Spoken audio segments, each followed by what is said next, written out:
hoy nos metemos de lleno en una historia bastante enredada que está pasando ahora mismo en Uruguay. Hay un chico muy joven, 18 años, conocido como Vladi, Sí, que está en prisión preventiva. Se habla de hackeos, acusaciones serias, pero la información oficial es mínima, casi secreta. exacto. Pero, y aquí está el giro, un compañero suyo, alguien que se identifica como Gov Ethereum, decidió hablar. Él dice que estuvo ahí. Entonces, ¿qué pasó realmente? Justamente, nuestra principal fuente para esta exploración son esas conversaciones, esos testimonios de Goff. Es una voz clave, sin duda, metido en esa comunidad hacktivista. Ok. Pero no es la única voz. También recogimos partes de charlas más amplias, donde aparece gente como un tal Héctor desde México, que da otra perspectiva, y comentarios de Alberto Daniel Gil, que parece seguir estos temas muy de cerca. Entendido. Entonces, lo que buscamos hoy es tratar de armar este rompecabezas, ver qué pasó para que Vladi terminara preso, comparar lo que dice Gov con lo poco que se sabe oficialmente y lo que dicen los medios. Que a veces se contradicen, sí. Exacto. Y poner todo en contexto. Hacktivismo, ciberseguridad o la falta de, y cómo funciona o no funciona la justicia digital en la región.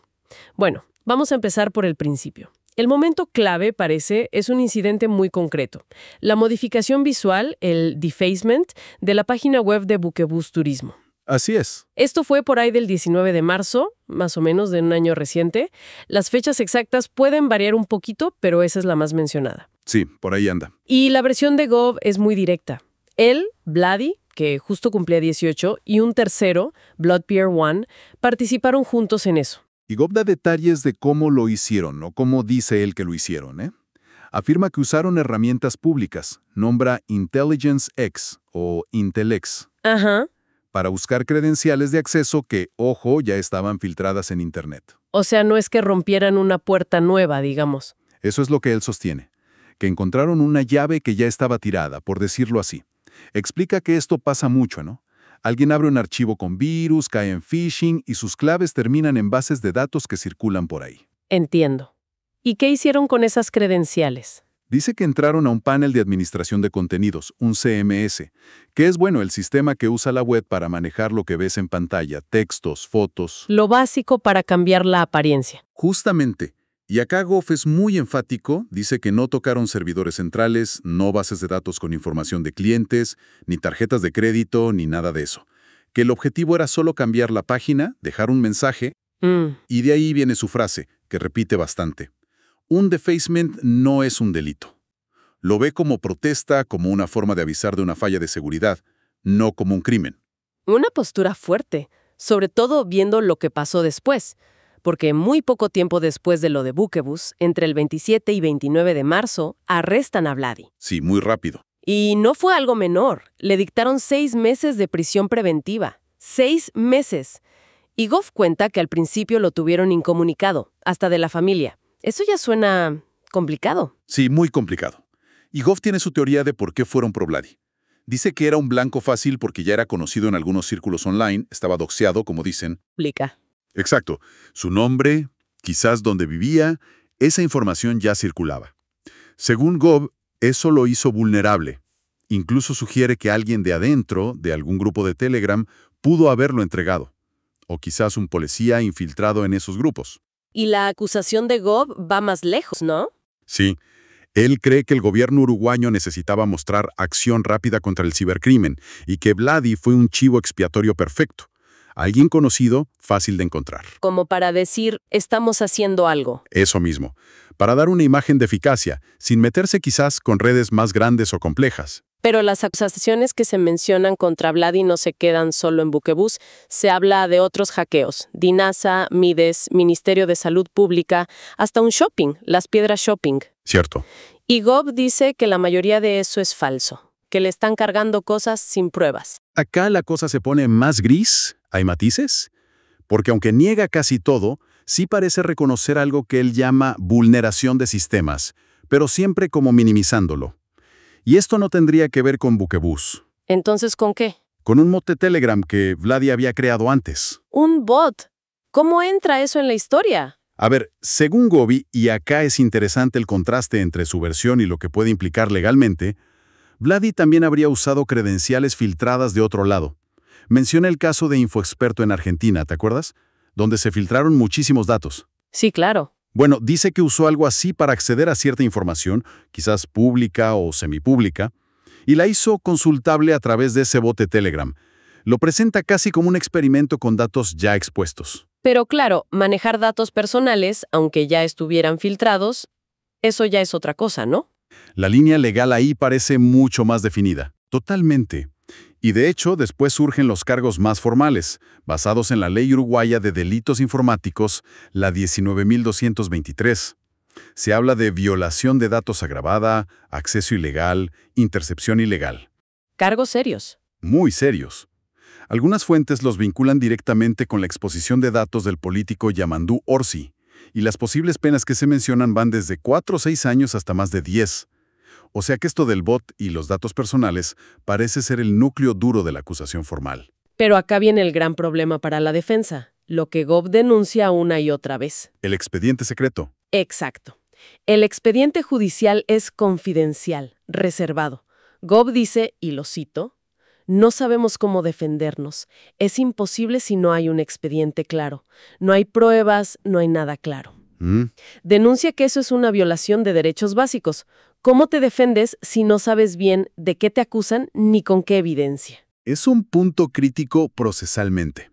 La reserva puede existir en una investigación, pero si impide la defensa, es muy cuestionable. Muy.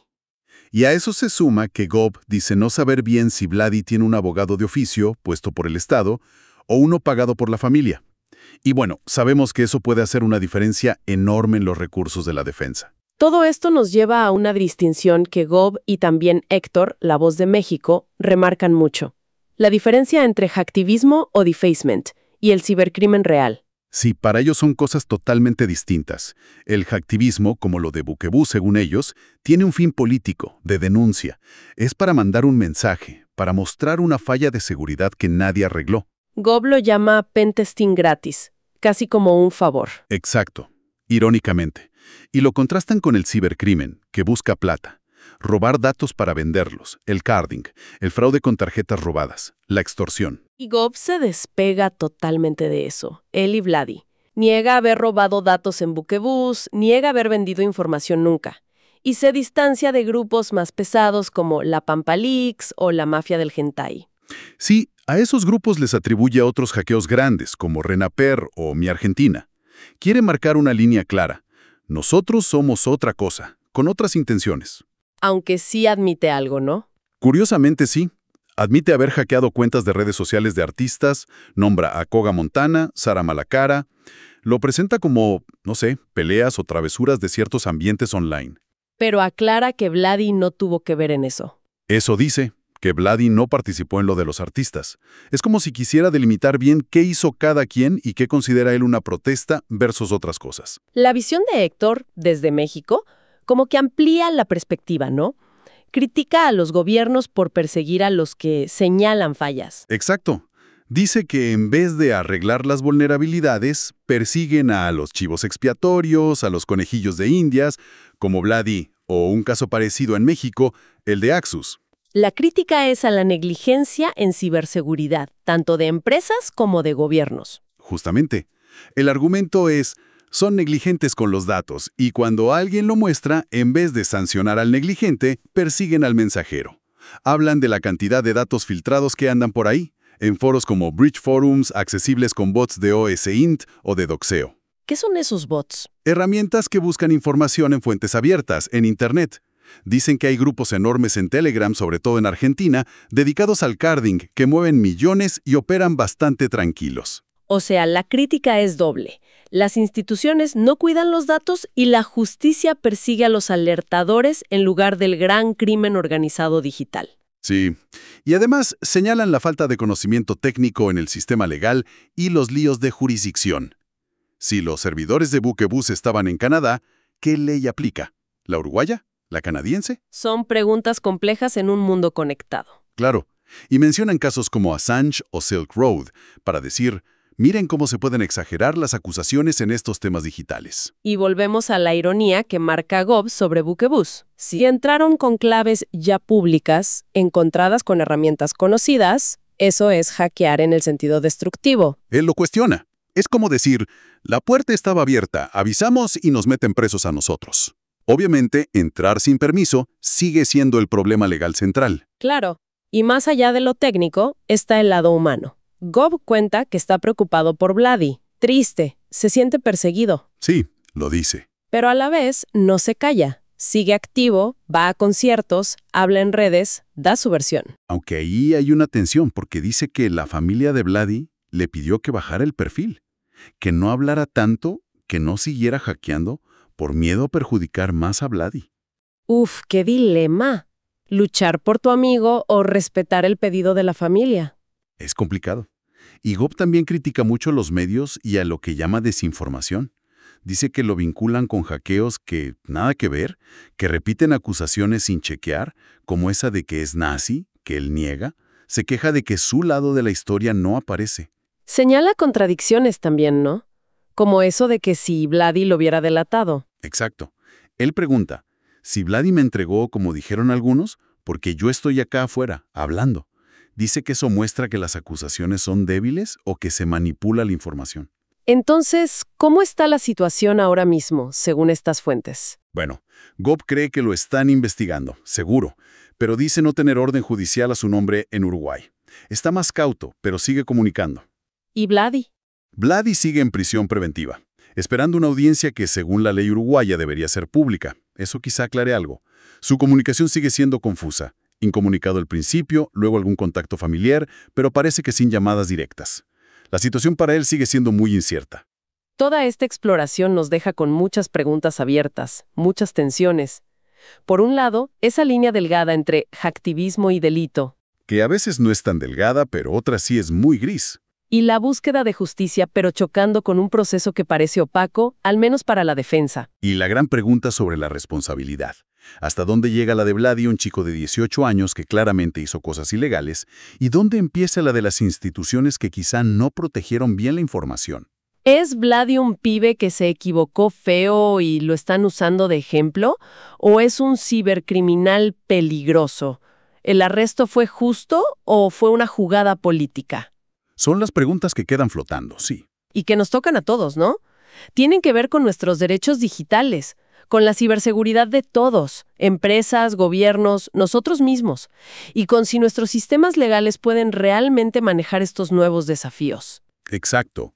¿Cómo calibramos la respuesta legal y social a todo esto? Es clave. Y les dejamos entonces una última reflexión que sale de todo esto que hablamos.